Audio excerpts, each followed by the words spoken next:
Hi there, I just want to say sorry if the audio quality sounds crappy in the first half. I'm still trying to get this new microphone figured out, and I'll make sure nothing like this happens again in my next video, so enjoy! I'ma be honest, Chief. Do I even need to do an introduction? Cause I'm sure everyone, especially those who clicked on this video, knows who Sonic the Hedgehog is, unless you don't. In that case, where the hell have you been? But we all know how he shaped not just video games, but also pop culture, and there's been a trilogy of movies released this decade alongside a spin-off, with the most recent installment being Sonic the Hedgehog 3. I know it sounds like I'm rushing, and I am, because god, I just want to talk about this movie. Set after the events of the second film, or the Wade Show, however you want to look at it, Sonic, Tails, and Knuckles are now living as a trio with Tom and May as their guardians. However, their peaceful lives come to a halt when a new dangerous entity rises from a government lab, Shadow the Hedgehog. He may look to be the same as Sonic, but he's a force to be reckoned with, a much more powerful entity that even Knuckles can't beat. So Sonic and co have no other choice but to team up with Robotnik to stop Shadow from wreaking havoc in Tokyo, but suddenly when Robotnik is reunited with his long-lost grandfather, Gerald, tensions grow as the latter seemingly has plans for Shadow that are anything but pleasant. Okay, I guess I need to slow down a bit.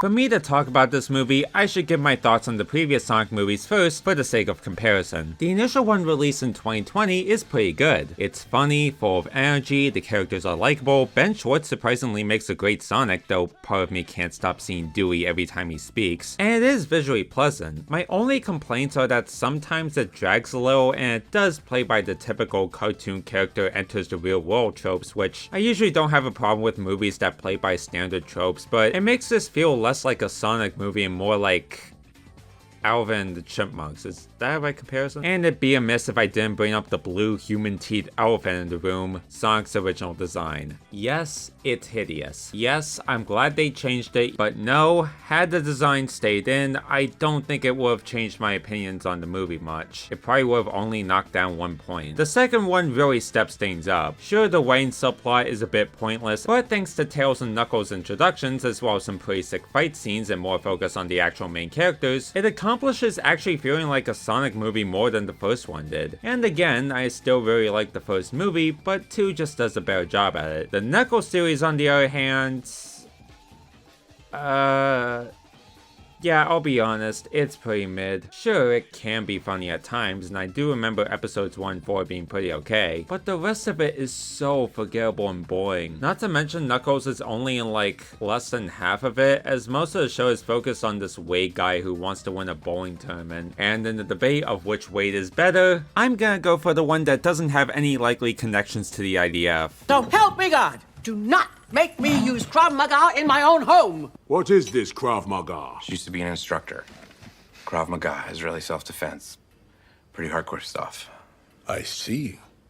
You train warriors as well. My people were killed by a race of giant owls. Owls? I'm now the last of my tribe. Oh. Our tribe has been through some tough times too. Minus the giant owls. He's basically Jewish. Oh, the fucking irony. And that's why Ripple will always be the better Wade. Okay, is that all? Great. Now let's talk about Sonic 3 because holy shit.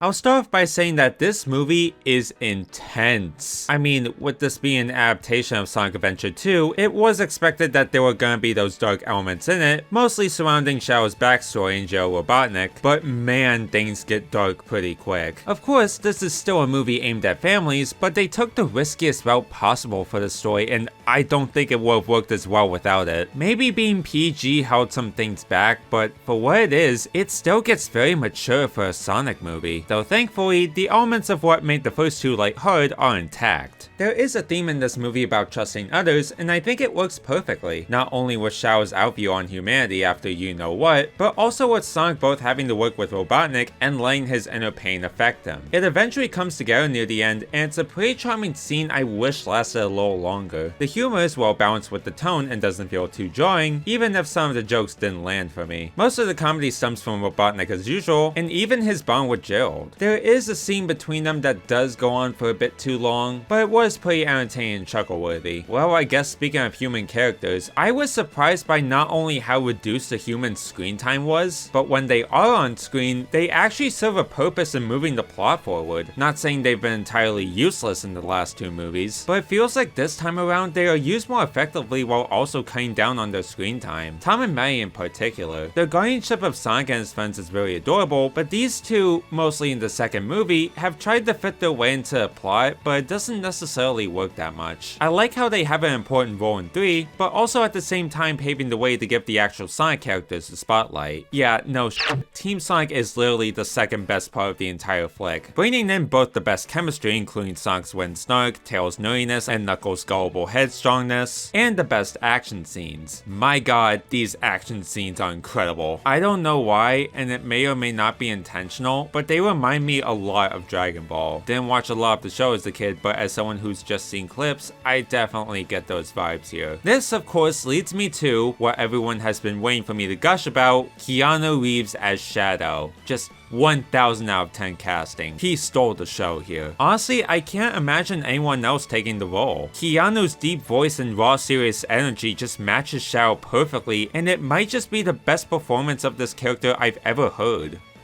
Okay, I'm sorry Jason Griffith, you're still bae. I also really like Elila Brown as Maria. Throughout the movie, there's flashbacks to how she and Shadow first met and some heartfelt moments showing their bond together, and it really makes a certain scene that you all know what I'm referring to so much more devastating. Again, even with the PG rating, it gets very grim. As much as I'm gushing about how great this movie is, it's obviously not without its faults. Thankfully, there are very few, but they still need to be addressed. Firstly, I feel like the plot could have been a bit more organized.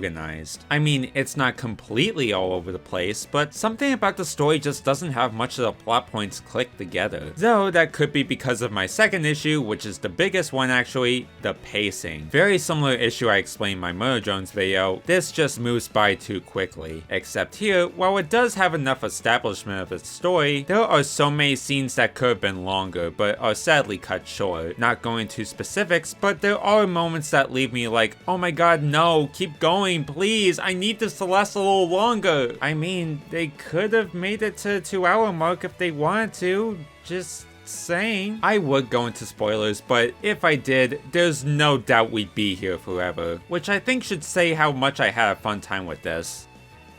Also, I really wanted the video out by Christmas Day. Sonic the Hedgehog 3 is not just the best movie in the franchise, but it also serves as a love letter to Sonic fans across the world. With an engaging story, gorgeous visuals, lovable characters, and an impactful message of trust, if you're an average moviegoer, you're gonna enjoy this very well. But if you're a Sonic fan of any kind, you're 100% gonna fall in love with this. And I'm just gonna say it, if the last two movies haven't already, Sonic 3 made me a Sonic fan again. I've still had interest in the characters when watching those last two, but 3 has made me want to play as many games as I can, learn the lore, and waste my time watching Sonic shorts. Wait, those are back? That's why I'm giving Sonic the Hedgehog 3 an 8.5 out of 10. Easily the best movie so far, and you bet that I'll be seeing 2027 when 4 comes out.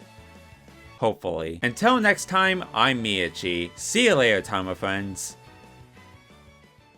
Oh, and I guess I should follow up on this. The only thing that's missing as of right now is his gun. Though, it could possibly land us into PG-13 territory if included. He has it! He has the gun! Yeah!